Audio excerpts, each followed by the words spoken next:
Hi guys! Welcome to my vlog and this is Life in Taiwan with Lim Family. Ako nga po pala si Geraldine at for today's video ay pumunta kami dito sa my New Taipei Industrial Park. From our place nga po pala ay one stop lang and then nandun na kami sa my Sanchong Station. So pupunta na kami sa MRT. Nakasabay nga pala namin yung pinsan ni Jadeline na si Kuya Jeron. Bye-bye! Ingat ha! Magbabas nga pala si Jeron papunta doon sa part-time niya at kami naman ay mag-MRT.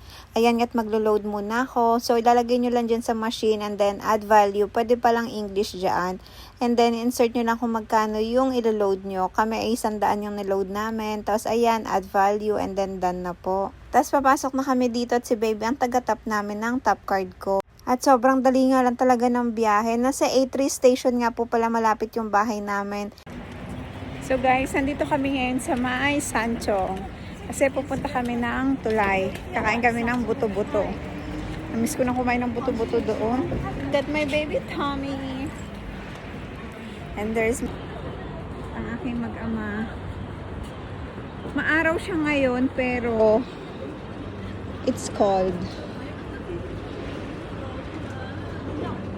At dumiretso nga po muna kami dito sa May Tulay, yung flea market sa May Sanchong. Dito nga po yung maraming ukay-ukay na mura, tapos may mga gadget, ang dami, iba-iba yung mga tinitinda dito. Tapos unexpected nga, nakita namin si Margie dito, tuwang-tuwa nga ako. Dumaan nga lang pala sila saglit dito ng kasama niya kasi gusto ma-experience ng kasama niya yung Sanchong Flea Market. At napamaskuhan pa nga si baby. Thank you Margie, ingat lagi, see you soon again. Mabuti nga kamo, kahit sikat na sikat yung araw ay malamig naman yung panahon. Kaya ayan, tignan nyo yung mga tao, puro naka-jacket. At nakipila na nga ako dito sa may buto-buto ng dinosaur. Ang laki kasi ng mga buto-buto nila dito. Tapos may laman, yung mga litid-litid, kaya ang sarap. And then umorder din ako ng Xiaolong Bao. Ayan o, 8 pieces ay 70 NT. Ayan nga pala yung order ko dong kanina. May noodles, tas kanin na may karne. Tapos ayun yung buto-buto ng dinosaur. Si Jada naman ay gustong-gusto yung Xiaolong Bao. Siya na nga nakaubos halos eh. Sa age nga ngayon ni Jada ay kayang-kaya na talagang kumain mag-isa. Kaya matiwasay din kami nakakakain ni Jay. After nga namin kumain ay naglakad-lakad na kami. Tapos nakakita nga kami dito. Ang bawang ay 100 NT lang. Isang balot na. Sobrang mura na niyan. Kasi sa palengke dun sa amin ay 200 na yan. And then bumili din pala kami ng kamatis. Yan 6 pieces na malalaki ay 100 NT. After nun ay nagpunta na kami dun sa park kasi nga kanina pa to aya ng aya yung batang makulit pagkatapos ng kumain. Kaya ito naglalakad-lakad kami.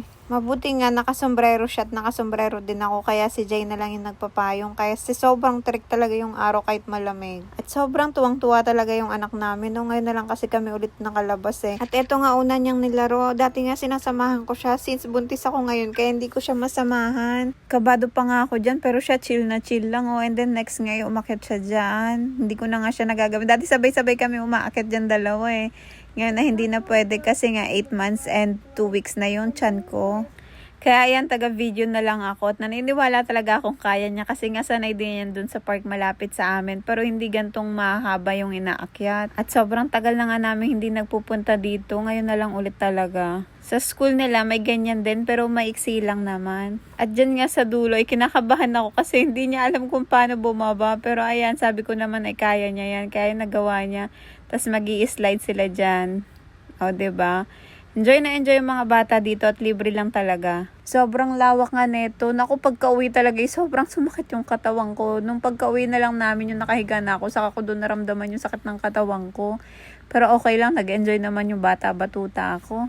At matagal-tagal na naman masusunda yung pagpunta namin dito kasi nga manganak na ako ngayong February.